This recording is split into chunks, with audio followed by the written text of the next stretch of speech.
On this video we're taking a look at our NCAAB parlay for the games which are happening on Tuesday, February 8, 2022, and giving you match breakdowns, betting tips and predictions in general on these games. Welcome back to High Stakes, let's get straight into it. Also, don't forget to subscribe to get notified as soon as we release these sport prediction videos, and if you would like more betting tips and predictions, then check out our Patreon in the link down below. Our new Patreon is a way for us to help you improve your chances of making more money.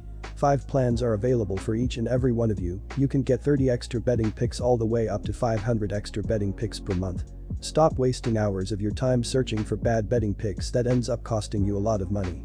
Join the High Stakes Patreon now and get the best betting picks. Our first parlay pick is Auburn vs Arkansas, Auburn win -2.5. For the second time since earning the top ranking in the country, Auburn has narrowly escaped on the road against an inferior SEC opponent. On Saturday, they beat Georgia by just 2 points on the road.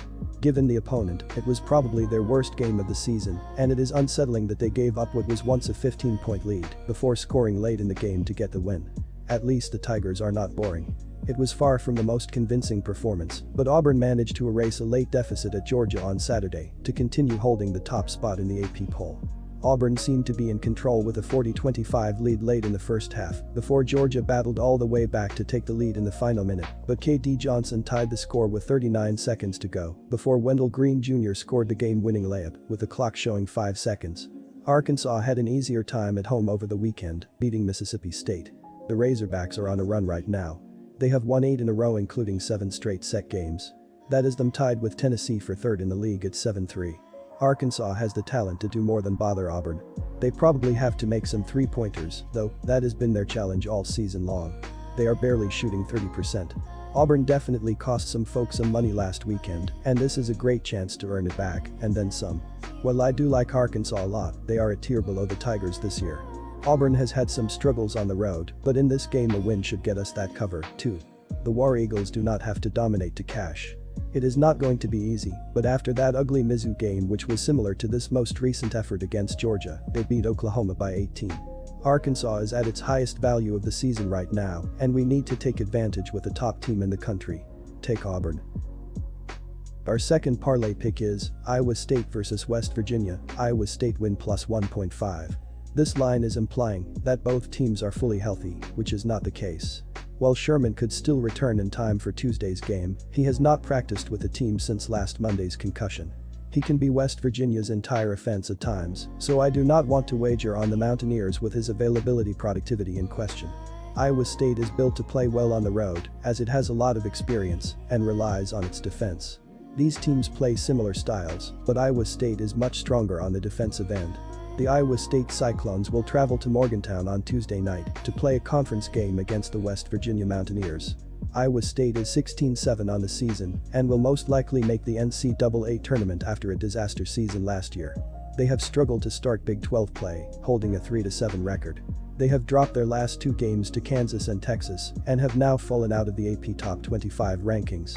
The Cyclones were blown out 63-41 in their last contest against Texas. They shot a poor 13.3% from beyond the arc and could only put up 41 points as a team. The defense has been spectacular all season long, but they will need to improve their offense if they want to keep winning games. West Virginia has followed a similar trajectory to Iowa State this season. It raced out to a 13-2 start that included a pair of conference wins. The Mountaineers have been unable to hold up against the teams at the top of the Big 12 since then, losing 7 straight games coming into this contest. They have faced ranked teams in 5 of their last 6 conference games, with the lone unranked team being Oklahoma. West Virginia is currently outside of the NCAA tournament picture in most simulations. Lenardi has them among his first 4 out, joining Florida, Mississippi State and Notre Dame. Iowa State got off to a 12-0 start this season, but it has been unable to maintain that level of play against Big 12 opponents. The Cyclones have lost 7 of their 10 conference games, including consecutive setbacks against then number 10 Kansas and then number 23 Texas. They have now lost 4 of their last 5 games within the conference, as the lone win came at Oklahoma State in overtime on January 26.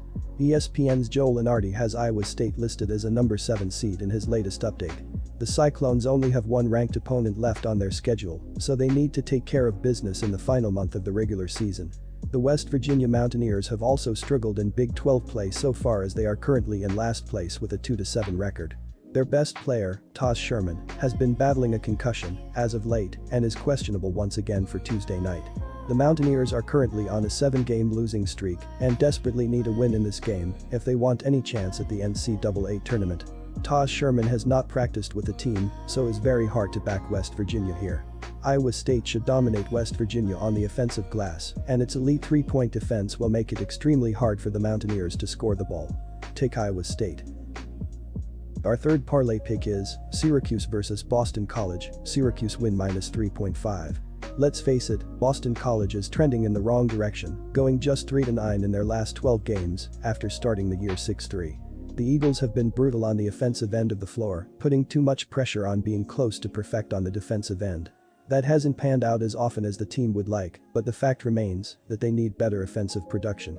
Syracuse has been on their typical roller coaster trend that has plagued them in recent years under Boeheim, but they are trending in an upward direction with 3 straight wins over Wake Forest, North Carolina State and Boston College.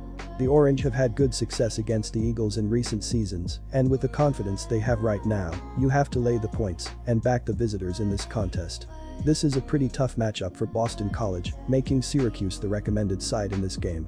Every Syracuse handicap starts with evaluating how the opponent might fare against their 2-3 zone defense. For Boston College, the answer is likely not very well.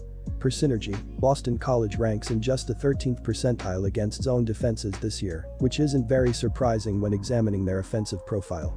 The Eagles have a sub-323-point attempt rate, preferring to do most of their scoring near the basket. Per Hoop Math, Boston College ranks 23rd nationally in shot rate at the rim, but this could prove to be challenging against Syracuse's zone that allows shots at the rim at the 10th lowest rate in the country. Boston College suffered their third loss in 4 games as they were beaten on the road by Virginia in their previous contest. The Eagles dropped to 9-12 overall and 4-7 in the ACC with a loss, leaving them tied for 11th in the conference standings. Against Virginia, Boston College led 11-4 5 minutes into the game, but couldn't maintain that momentum. The Eagles trailed by 5 at the half, before giving up a 12-2 run to trail 42-27 with 14:41 to play, and that sealed the deal. Boston College shot 40.4% from the floor, including 5 of 21 from three-point range, and turned the ball over 14 times in the defeat. James Carnick led the Eagles with 16 points in the loss. Syracuse has been their typical, at least for the last few years, up and down selves as they continue to hover around the .500 mark on the year. The Orange comes in with 3 straight wins after thrashing Louisville to improve to 12-11 overall and 6-6 in the ACC, leaving them tied for 7th in the conference standings. Against Louisville, Syracuse broke open a close game with a 12-2 run to go up 25-14 with 12:37 to play in the first half and didn't look back. The Orange led by 17 at the half and by as many as 32 in the second half en route to the victory. Syracuse shot 55.2% from the field, including 12 of 23 from three-point range, and held Louisville to 40.3% shooting in the game. Jesse Edwards and Buddy Boeheim each had 19 points to lead the Orange in the victory. On the other end of the court, Syracuse's potent transition attack should find success against a porous Boston College transition defense. Syracuse ranks in the 87th percentile in transition offense, while Boston College ranks in just the 5th percentile in transition defense, per Synergy. If the Syracuse defense is successful as described above, this will allow for more transition opportunities to take advantage of the mismatch in the open court, allowing the Orange to cover the game on the road. Disclaimer: no financial advice. The information on this channel is provided for education and informational purposes only, without any express or implied warranty of any kind, including warranties of accuracy, completeness, or fitness for any particular purpose. The information contained in or provided from or through this channel is not intended to be and does not constitute financial advice, investment advice, trading advice, or any other advice. The information on this channel and provided from or through this channel is general in nature and is not specific to you, the user, or anyone else. You should not make any decision, financial, investment, trading, or otherwise, based on any of the information presented on this channel without undertaking independent due diligence and consultation with a professional broker or financial advisory.